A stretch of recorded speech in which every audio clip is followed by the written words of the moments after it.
Now, as we do on each of our Chagim to Yizkor, aware that during these holidays especially, we're missing those around us who are most close to us, who we observe the Chagim with, who observe these holidays. It's become our tradition over the last number of years to invite members of the community who had losses in recent time to share some of their experiences. And our Yizkor speakers have added tremendously to our own understanding of their loved ones, of their process, and in essence of our community as well. This year we have Yael, Dvir, and Miriam Cohen-Franzine as our Yizkor speakers. I'll invite Yael in a moment first to speak. A little bit of her bio for those of you who don't know. She was born in Yerushalayim and grew up primarily on a moshav. She and her husband Yael moved in 2002, and their oldest son, Uri, who was born in Israel, moved to the United States, where their twins Itai and Asaf were born.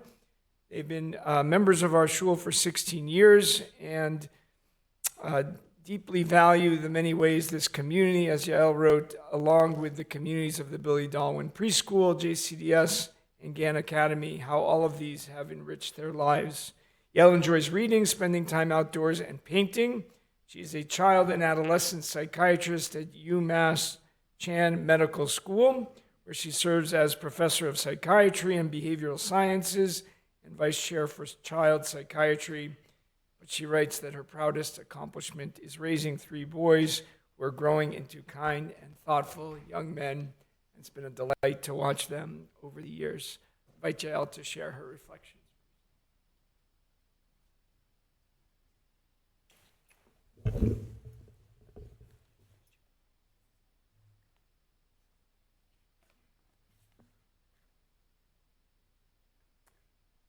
Chag Sameach. My Abba, Raymond Cohen, was born in 1947 and grew up in Manchester, England, in a Zionist family deeply involved in the Jewish community. He was an avid football fan and player and a mischievous boy who played guitar and was a Beatles fan. After studying at Oxford for his BA and following the Six-Day War, he made Aliyah. He met my mother, settled in Jerusalem, completed a PhD in international relations, and joined the university faculty. Though unassuming and self-effacing, he published 8 books and made real contributions to the field of diplomacy. But my Abba was never just an academic. He loved the land, literally. He was a farmer at heart with a deep love for plants, animals, and the earth itself. When I was very little, we moved from Jerusalem to a moshav, cherev le'et, swords to plowshares. We had an orange grove. I was the only kid in school with a dad who was both a professor and a farmer, with a strong English accent. He was also funny and deeply loving, and he treated everyone with equal respect because that is how he saw the world. And just, I didn't write this down, but hearing the Haftarah, Isaiah was his favorite prophet, and he would have really enjoyed this Haftarah. As an expert in diplomacy and cross-cultural negotiation, his work focused on the power of communication, verbal and nonverbal, in resolving conflict. He died in March 2023 from Parkinson's dementia. His wisdom has been sorely missed, especially in these incredibly challenging and long months. Today I want to connect his memory, my Abba Kohen, to the Birkat Kohanim, the priestly blessing, which we just recited last week. For many of us, the idea of priesthood can feel distant, especially in an egalitarian community like ours. And yet, some of those ancient traditions still feel deeply moving and meaningful. They've been woven into the rhythms of Shabbat, holiday, and a Jewish prayer. In our community, even a daughter of a Kohen is considered a Kohen. I've never felt entirely comfortable with that, but over the years, the priestly blessing has taken on deep personal meaning for me. As a child during Birkat Kohanim, I used to imagine that my father, standing before the community, was blessing me personally with those words. At my son Uri's bar mitzvah at the Kotel, surrounded by a few of you, I was especially moved during the priestly blessing. But nothing touched me more than the moment I stood on the bima beside my father at Temple Emunah, offering that priestly blessing together. My father, English and conservative by temperament, opened his heart to this egalitarian expression of Judaism. He did it out of love for me and out of faith in the power of community that he passed on to us. That's why I want to speak briefly about the words of the Birkat Kohanim, a blessing that has always felt to me like an embrace from my father.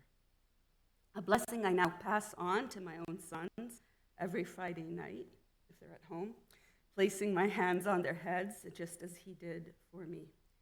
The Lord spoke to Moses, "Speak to Aaron and his sons. Thus shall you bless the people of Israel. Say to them, Yevarechecha Adonai v'yishmerecha. May the Lord bless you and protect you. Yael Adonai panav elecha v'yichuneka. May the Lord deal kindly and graciously with you. Yisa Adonai panav elecha v'yasem lecha shalom. May the Lord bestow favor upon you and grant you peace. Thus they shall link my name with the people of Israel, and I will bless them." This is one of the oldest blessings in our traditions. It was recited in the temple. Today it's said during the Amidah, daily in Israel, and on festivals elsewhere. We bless our children with it every Friday night, couples included under the chuppah. It's a simple, beautiful, and deeply moving blessing. In the 1980s, a 13-year-old boy digging with the archaeologist Gabriel Barkai uncovered 2 tiny silver scrolls in Jerusalem, dating to the 6th century BCE, some 400 years older than the Dead Sea Scrolls. What did they contain? The priestly blessing. Its structure is poetic, 3 lines growing in length, 3 words, then 5, then 7. Each line begins with a verb, with God as the subject. Each ends with a gift. Protection, grace, peace. Those gifts come in layers. First, a material blessing, livelihood, health, security. Second, an emotional blessing, the ability to see and be seen with kindness. Third, the deepest layer, inner peace, the sense that we are known by God, truly seen. The final line is most intimate. May the Lord bestow favor upon you and grant you peace. There is a story. A crowd gathers on a hilltop, watching a ship vanish on the horizon.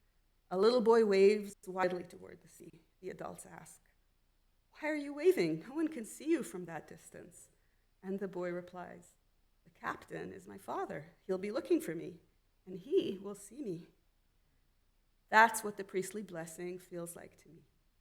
In the world of billions, God sees me, not just as creator, but as a parent, scanning the crowd for their child, recognizing them, loving them.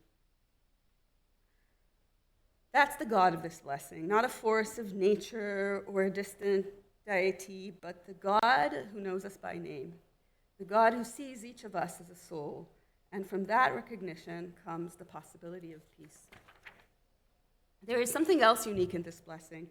Before the Kohanim bless the people, they recite, "Baruch ata Adonai Eloheinu melech haolam asher kidshanu b'kedushato shel Aaron v'tzivanu levarech et amo Yisrael be'ahava," who has sanctified us with the sanctity of Aaron and commanded us to bless the people of Israel with love.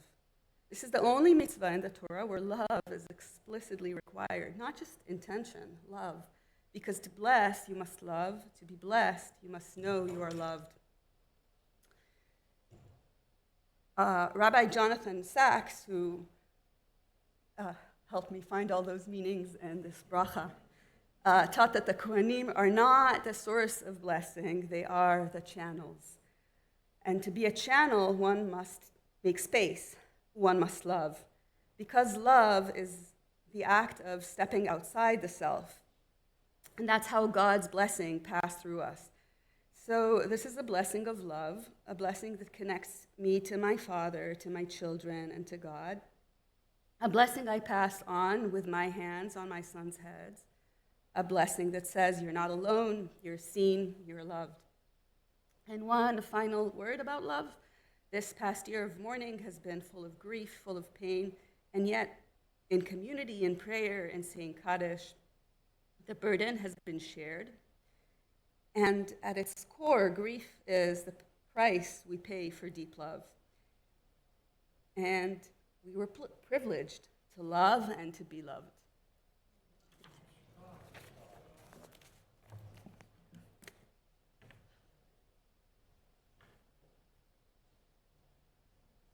יישר כוח to Yael.